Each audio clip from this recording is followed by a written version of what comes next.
Due to the graphic nature of its content, listener discretion is advised. From the halls of Montezuma to the shores of Tripoli, we fight our country's battles in the air, on land and sea. First to fight. On this episode of Cigars and Sea Stories, Mike, Jocelyn, Tim, and Bennett sit down to discuss politics. Yeah, okay, here we go. Let's talk politics. Oh, no. No, Yes. you'll like this one. So, this doesn't have anything to do with any particular candidate or anything right now. It actually has to do with all of them, because none of them are supporting this piece of legislation that's been introduced on the House floor.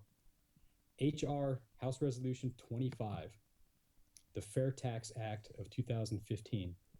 Anybody familiar with that? I am. No.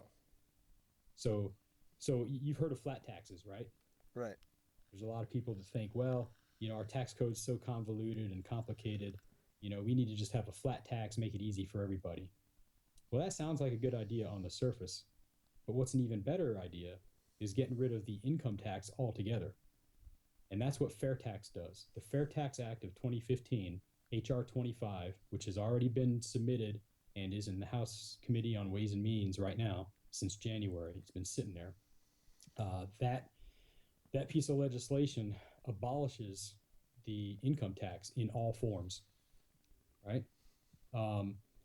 It repeals the income tax. It repeals almost all of the Internal Revenue Code, not all of it, but most of it, and it abolishes the IRS. You don't need the IRS anymore to administer it. What it Right. does in its place is it institutes a national sales tax only on new goods. People who are living below the poverty level, they get what's called a prebate, where they get a check from the government in advance to help cover their future sales taxes that they would be paying on new stuff, like for food and necessities and things like that. So there's that provision in there. But this piece of legislation was put up by Representative Rob Woodall from Georgia. He's a congressman from the 7th District of Georgia. Most people probably never heard of the guy, but he sponsored the thing. And I'm looking here. You see the co-sponsor. There's 70 co-sponsors, and they're almost all Republicans. And there's only 70 of them. So there's what is it? 435 representatives in Congress. Yes. Yes. Yeah, so that's not a very big number out of 435, right? My question. So what does this tell us? Well, Pick up the phone. What this tells us is so this is something that would change. This would completely change the game. Of course it would. What is politics about? It's about power and money. Who has the power and who controls the money, right? That's what politics is all about. If you have a system that's well established like it currently is, you have ways to work around it and make it work to your advantage. That's why politicians get into politics, a lot of them. That's why a lot of them stay in politics. If you completely change the system, then how are you gonna do that now, right? Here's the thing that this does, as opposed to a flat tax. A flat tax, you still have to have the IRS because you're still taking tax out of people's income. You're still taxing people up front on what they earn. Right. So you still have to have the IRS to dig into your Enforce that. they have to intrude into your personal affairs to know what you're making at your job and how you're getting paid and blah blah blah blah blah. You know what? If we had the fair tax, nobody would care how you're making what you're making, because you're not getting taxed on your income. You're only getting taxed at the point of sale. So if you buy something from a retailer, you get taxed. And it's a 23% tax to start. And that sounds like it's pretty hefty. It is. But it's only on new stuff, and it's only for people who are above a certain income level. And there are also business deductions, just like there currently are now. If you are buying things for a legitimate business purpose, in other words, to produce if you're going to produce a widget, like Michael, when you invented that thing, what do The you call mag it? insert for cleanliness and storage. That's it. When you invented that thing, you have to have raw materials to make it. When you, as a business person, buy the raw materials or the machinery or hire the labor or outsource something or whatever in the process of manufacturing that thing, you would not pay sales tax on any of that stuff because those are legitimate business expenses. The sales tax would only be on the end item that goes to the consumer. That's it. So things don't get taxed twice. Does that make sense? Is there any provision in this thing that perhaps abolishes property tax because it's immoral and hateful? Well, yeah, I agree, but this has nothing to do with property tax. And property taxes are state and county things. The federal government does not get into the business of property tax. Right.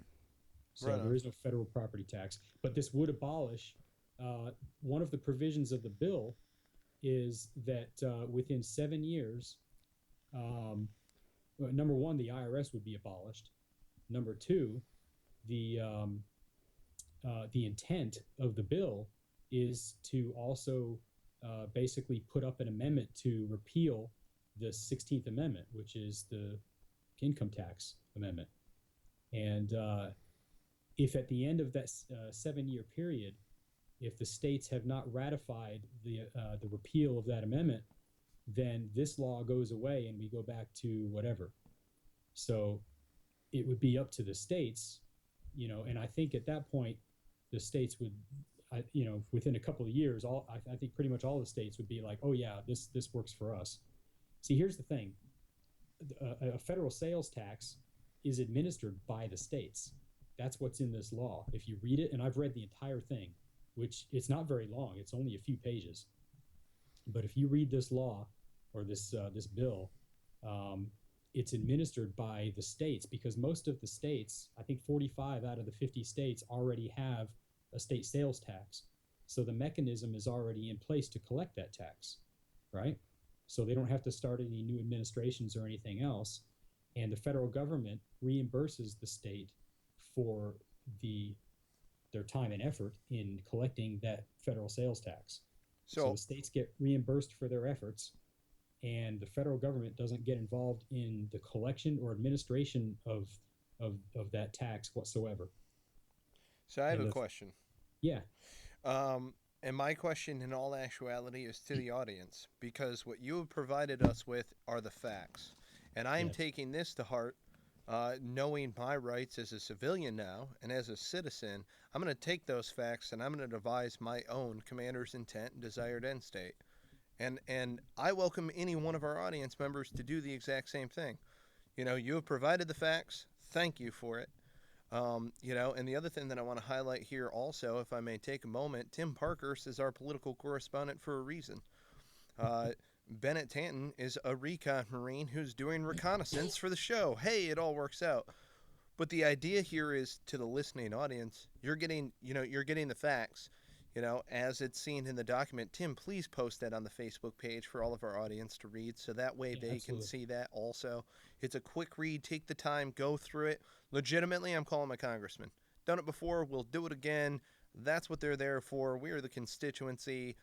It's not going and piling onto the front door. It's, hey, brother, this is a really good idea and we should push this.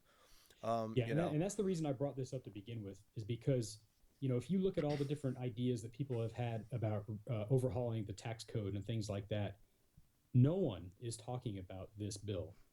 No one. I've not seen it on Fox News, CNN, MSNBC, anywhere. I've not seen it on any of the online discussions. I don't see this anywhere unless I go to the fairtax.org website, or if I go to congress.gov and look up HR25. Those are the only places I see any discussion of this bill. That tells me that this scares the living daylights out of something. Let me ask you a question, and I can tell you that this is probably where one of the biggest sticking points, because in my kinder, gentler self now, since I've gotten out, this is how I look at things too.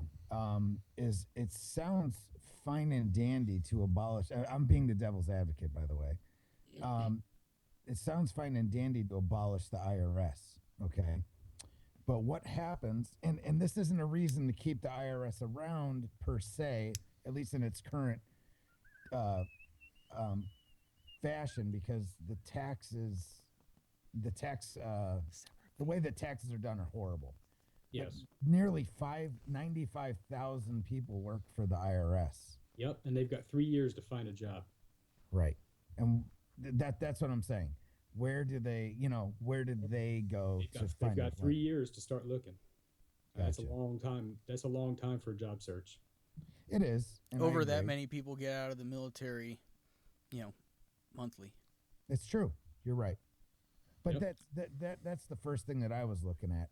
And then on the other side is I wonder how many of those people are unionized and how that is affecting once again with contribution dollars per se to candidates. I'm sure it impacts the getting the word out about this a lot. That I'm sure the unions are squashing this because we do have a public service or public administration union. Absolutely, you do. So that's what I'm wondering is kind of looking at it that way. Is that how is that affecting congressmen, and how many of these lobbyists are beating their doors down? So well, there's only a couple of presidential candidates, Republican presidential candidates right now that have stated as part of their platform that they're in favor of a flat tax. Gotcha. Rand Paul is one of them. Right. And the other ones have talked about it, but I don't know that they've actually made it part of their platform. Rand Paul actually has a plan for a flat tax, but none of them, not a single one of them, have ever mentioned this. This is not a flat tax. Right. No one is getting their income taxed at all under this plan. So it gets the government out of your income altogether. Right. And that's the way it should be. That's the way it should be. Absolutely. Yeah, I really encourage everyone, our listeners, please, like Mike said, feel free to call us, go online, weigh in on this thing. And I'm not saying that this is necessarily the be all and end all. It may not be the piece of legislation that is going to change everything. But it's at least a step in the right direction and gets people thinking about it. It might. Yeah, it might be because it goes so far. It's so far reaching. It's so fundamentally different from anything that we know, in the last few generations of income taxed Americans. To get away from an income tax altogether it blows our minds because we don't know what that means. Well, before the turn of the last century, 1900s, all through the 1800s, there was never any such thing as an income tax. And if you had mentioned an income tax, people would have been in an uproar. They'd be, "Oh, you're not taxing my income? Are you kidding me?" Blah blah blah. Right? So this is a relatively as far as the history of our country goes, the income tax is a relatively new instrument, and I don't believe that it's right. It is constitutional because there's an amendment that allows it, but I think there have been amendments in the past that were wrong. When our Constitution was signed and ratified, it allowed slavery. But we fixed that. So I think this is another one of those things that needs to be fixed, and this is a great way to do it. That tax rate can change. They expect it to go down significantly over the course of the first few years.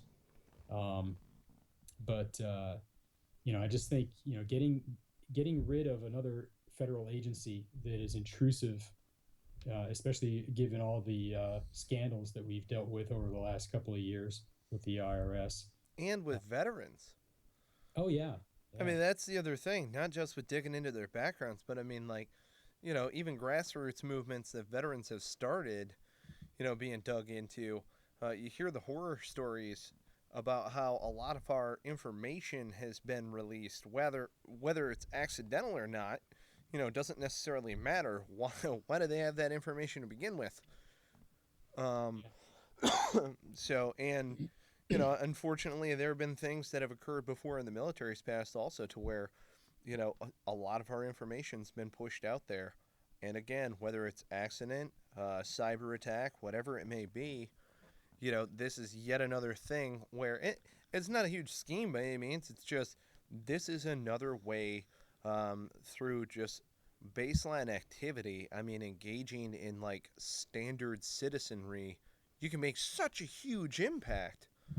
I mean, you can get in touch with your congressman. You can reach out. You can poke the stick, so to speak, from the constituency side of things, and being like, hey, this is a House resolution that we actually want to pay attention to. Thanks for showing us the other stuff. That's awesome. I'd really like to talk about this now. And that's another thing that I personally welcome is I love engaging in that conversation because it boils everything down to just baseline principles at that point. And it's not good or evil at that point. It's just baseline principles. And all that I mean by this is, really, to be honest with you, some of the most effective positive change that I've ever bared witness to just started with an inkling or a notion. Whether that is viewed as a wake-up call or anything like that, that's beside the point. I mean, I've seen so many different people push for civil rights action. We've seen it in recent events. With same-sex marriage and all of these other different things, they're pushing in that civil rights area. That's awesome, but that same push, that same spirit can be put towards us as a unified nation. Dropping away the taxes, taking away the IRS as a whole definitely has its benefits to the entire nation. And like you said before, 3 years to be able to find a new place of employment. That's not a new career path. That's just a new place of employment. That's another thing. 250,000 veterans make their way out into the civilian sector every year. That's finding a whole new career path. That's not just like, oh, okay, I'm going to hop right out and do the same job I did. There are some that have, that simple of a transition, and we'd love to share their stories also, so that way, we can show how it is possible to get a trade in the military and make your way out. But like speaking specifically to Marines, I think we're one of the hardest branches to place as far as jobs are concerned and what have you. Being able to have a little extra coin in the pocket, at each one. Like, I worked at Best Buy. I loved it when I got out, and worked at Best Buy audiovisual and stuff. It didn't pay the bills. I was taxed to hell while I was going through it, and that's not Best Buy's fault. I really enjoyed the people that I worked with and stuff like that, but I needed to go on to what I would consider greener pastures, pun very much so intended, because it was based on money. And what I would like to see happen is a society that's basing their own employment on challenge. Work within your strength base and go where you are challenged rather than, oh, I got to slug the rock uphill one more day just so that I can make a little extra coin and do what I want on the weekends. Like, no, brothers, sisters, you can do what you want all the time. Like, it's taking a little bit of activity and getting out there initiative-wise. Yeah. And here we are having a political discussion, but really what's it all truthfully boiled down to? Like, yeah, okay, better way of life. Like, what? Yeah, absolutely. Is it really that simple? Like, yeah, it is. Like, okay, line up and vote. Like, it doesn't even, that's another thing that I tell people all the time, because I lived in Massachusetts. We have a different way of thinking. Massachusetts, gotta love it. It's funny too, because my in-laws are all from Massachusetts. Love the folks, salt of the earth. They're dealing with a lot of the frustrations and struggles that a lot of us are, and it just, what I always tell folks is it wasn't conducive to my lifestyle being up there. I wanted to go out, hunt, fish, camp, shoot guns on my property. That's why I moved, but while I was up there, I was also dealing with political struggles, because it was like, hey, that's awesome. I just want to live free. Can we do that? And then, like, actually go out, challenge ourselves, work within strength teams, and not to go off on a tangent, but that's really what it felt like. That's why I needed to move out of that environment and come back down to, not back down. I'm originally from Michigan, but move down to North Carolina to be around veteran communities, and work within that area. We're glad to have you down here. Well, hell yes. I'm glad to be here. Hey, I just wanted to be accurate about one thing. I said 3 years. It actually may be longer than that. I'm looking at Section 301 of the bill, where it talks about phase out of administration of the repealed federal taxes. It says that appropriation for any expenses of the Internal Revenue Service, including processing tax returns for years prior to the repeal of the taxes repealed by Title I of this Act, blah, blah, blah, blah, blah, blah, blah, for years after fiscal year 2019 shall not be authorized. So if this bill were to get passed and signed into law in FY 16, then yeah, it would be about 3 years. If it were to get passed this year, FY 15, they'd actually have 4 years, employees of the IRS to go and, find another job.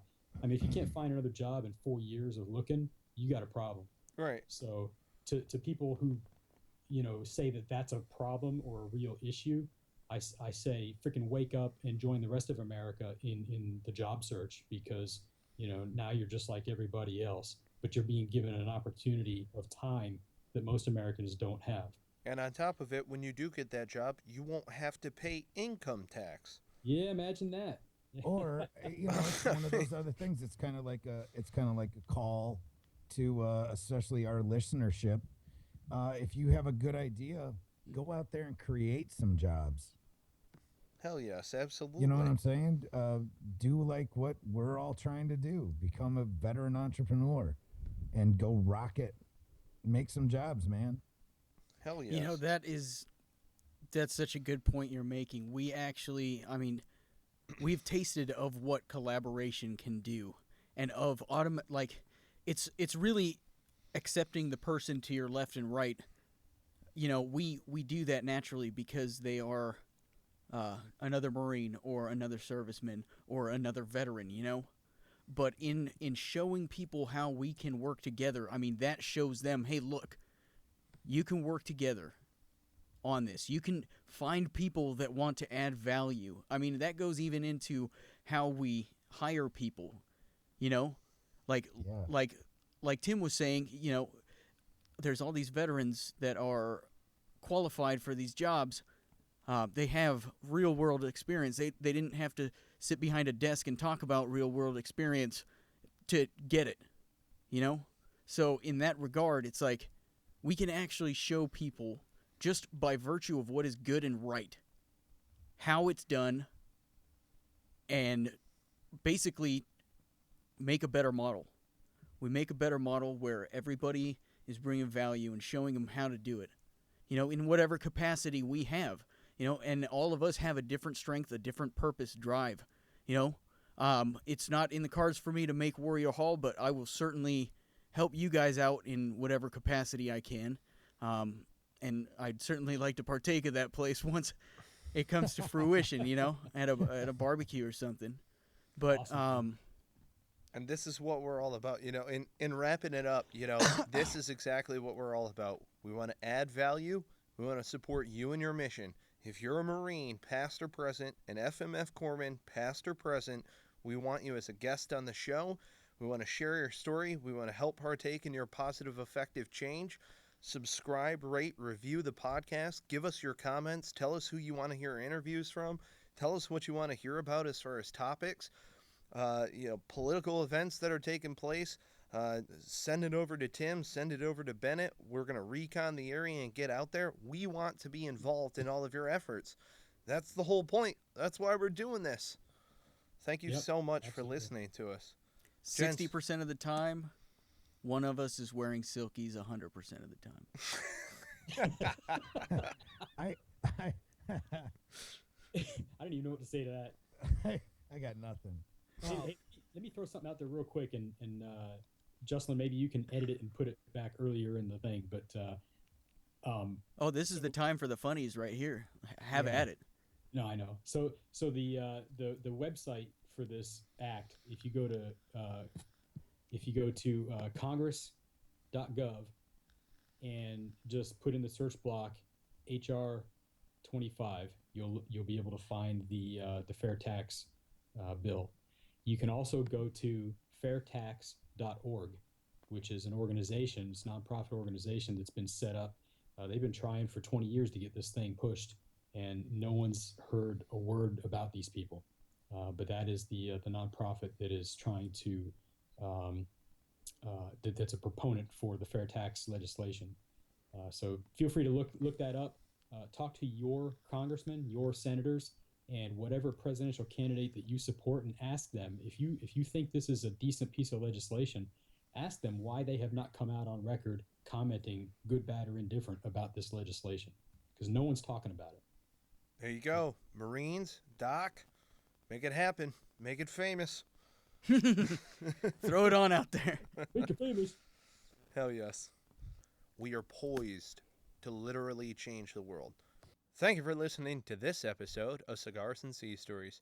Don't forget to subscribe, rate, and review the podcast. Give us your comments. They make the show. Tell us how we can do better.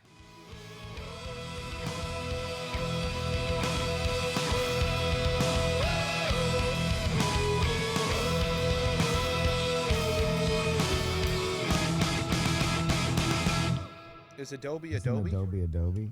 Is Adobe Adobe? Maybe it is Yeah, Adobe. Adobe is Adobe. Adobe is just Adobe.